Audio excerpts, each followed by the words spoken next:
How do FRAX scores use your risk factors for fracture? Imagine having a tool that can help predict your chances of breaking a bone in the next 10 years. That's what the FRAX score does. It combines different personal health details to give a clear picture of your fracture risk.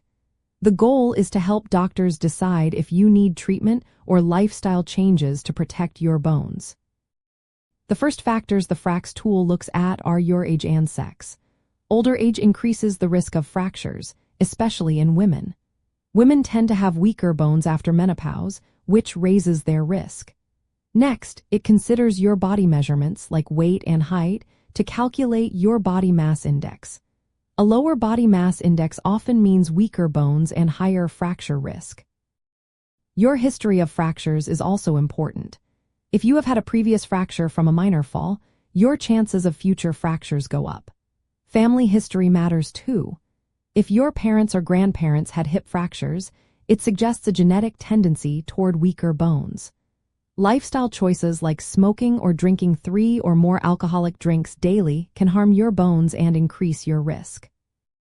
Medical conditions are part of the picture as well.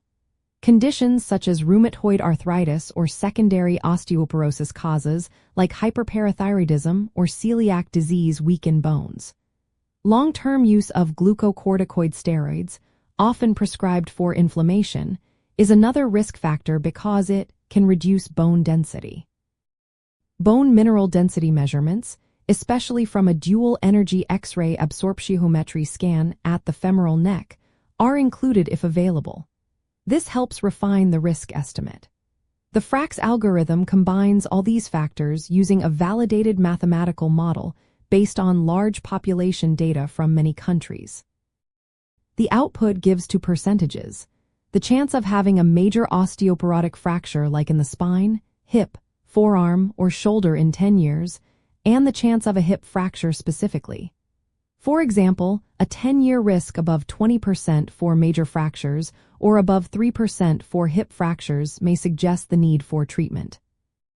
This approach recognizes that fracture risk isn't just about bone density. Two people with similar bone density might have different risks because of their age, lifestyle, or medical history. That's why the FRAX score helps doctors personalize prevention strategies. It guides decisions on lifestyle changes, further testing, or medications to keep bones strong. Remember, the FRAX score is a helpful tool, but it's not a diagnosis.